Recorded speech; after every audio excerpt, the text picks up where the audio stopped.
Hey, my name's James Nicholson. Welcome to my YouTube channel. In this video, I want to talk about Rachel Reeves's budget. We're only a month away from the budget now, and I can't recall in my 44 years on Earth any time when people have been this pessimistic about a budget.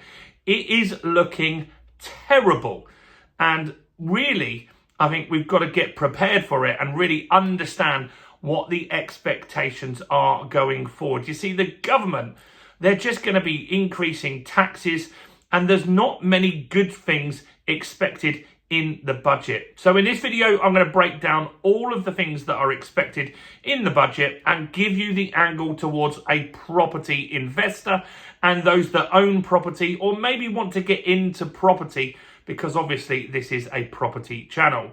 So before we jump into this, if you're new around here and you haven't done before, do subscribe to the channel over there and hit that bell notification. We've just hit 50,000 subscribers, and by subscribing, you'll get all the latest house price news, interest rate news, property investing tips, and much, much more. And let's get some views on this video, because I think this is important. How do we get more? Well, it's simple. All you need to do is smash like, tick or like, do something to the like button. That helps with the YouTube algorithm, and that really does help the channel grow. So thanks to everyone that takes a minute to do that. So let's have a look at a few things here. Firstly, let's look at a good thing, and that's the living wage.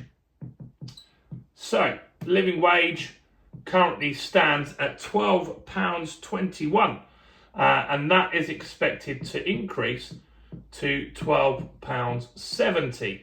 So that's good.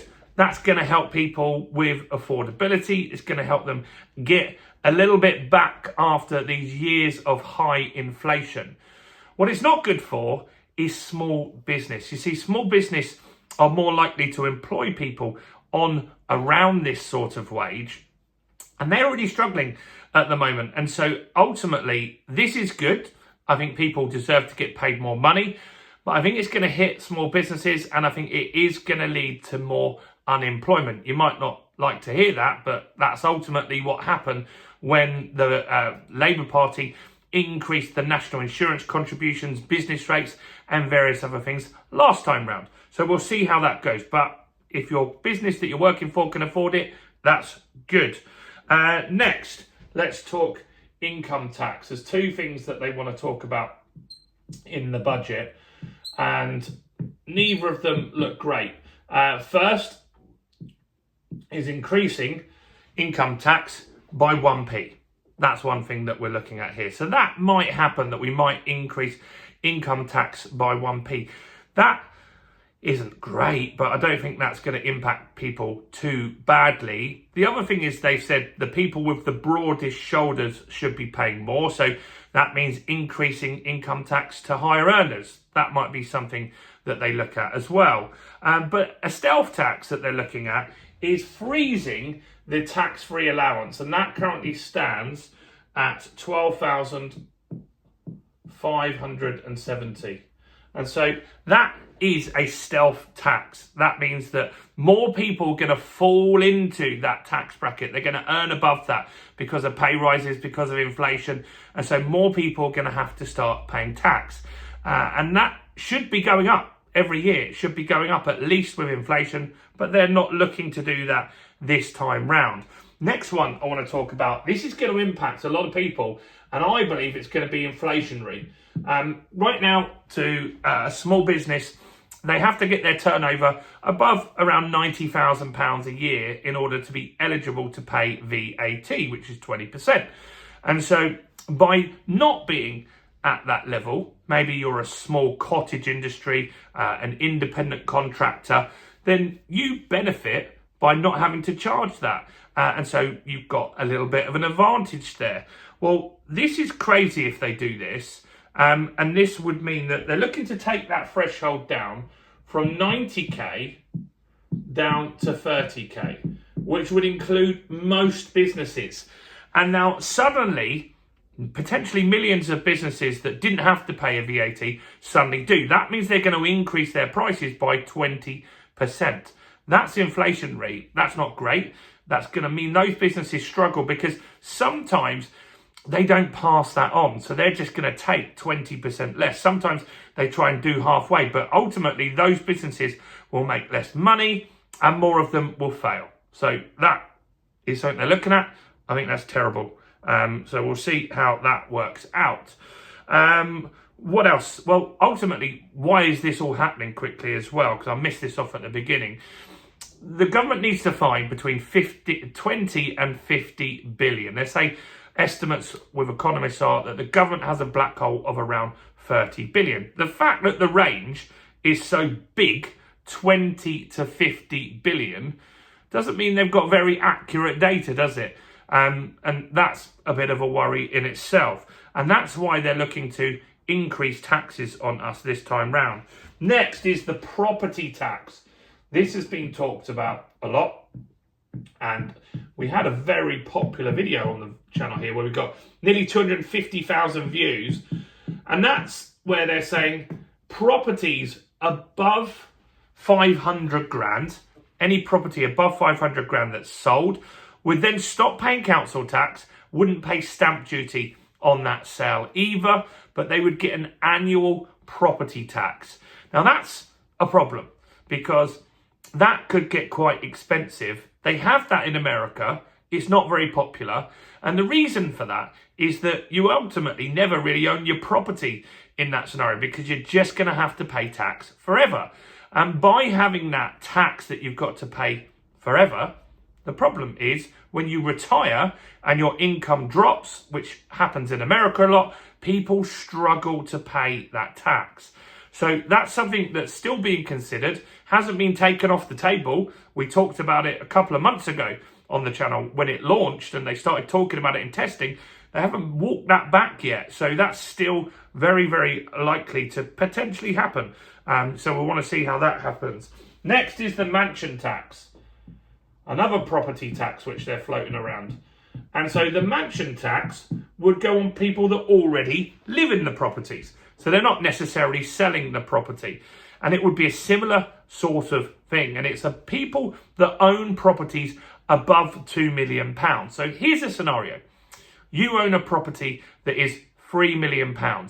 The tax is on 1% above the 2 million. So 2 million is the value that they start it at. So you've got £1 million that you're above the threshold. So you would pay £10,000 per year. That's crazy.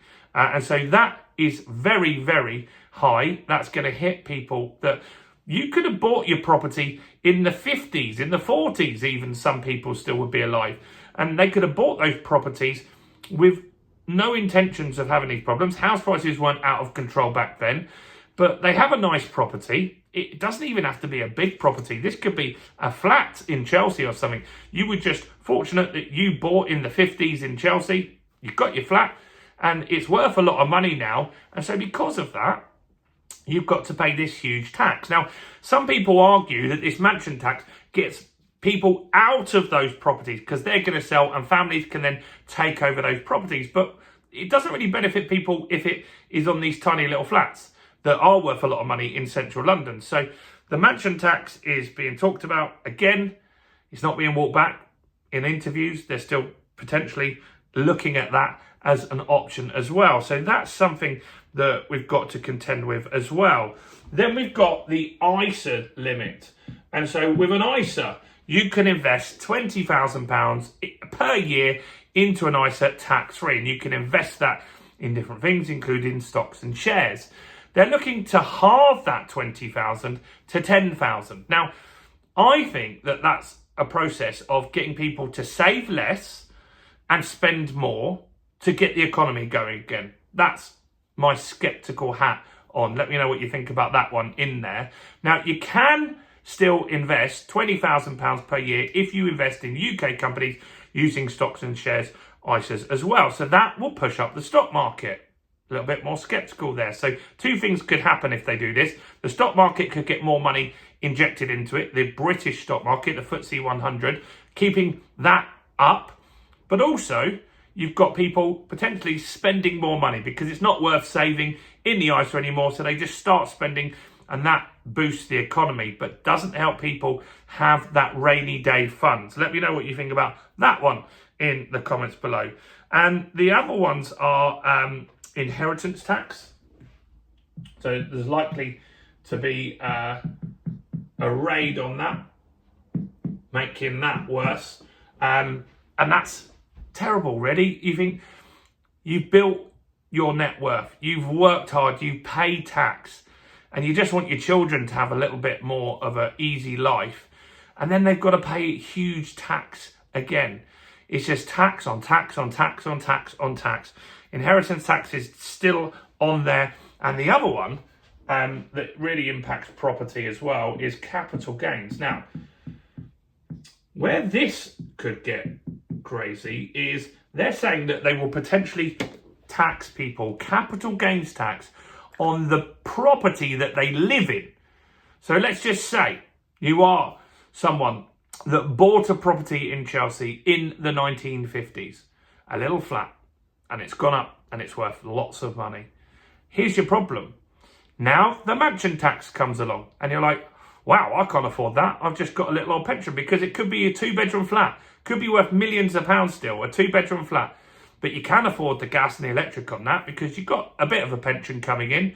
But now they want to give you a mansion tax. So you're like, I can't afford this. I need to sell my property. So by selling the property, you now could get capital gains on that as well, which would be probably on properties over £2 million. I don't think that's fair, but it is what it is.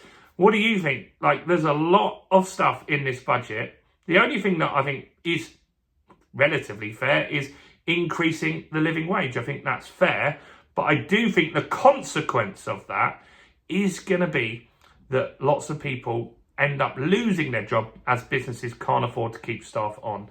I'd like to know your thoughts about that in the description below. Do like the video, and if you haven't joined the VIP list yet, we're launching something very special in the next 7 days. I'm talking about 6 months of work has gone into building the best property training course. Now, everyone sells this stuff for thousands of pounds, literally thousands of pounds. This isn't going to be anywhere near that kind of cost.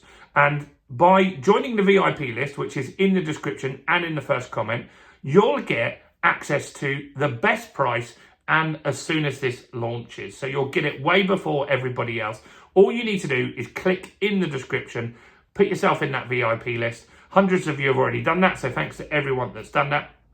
Do check out all the other content as well on the channel, including this video right here.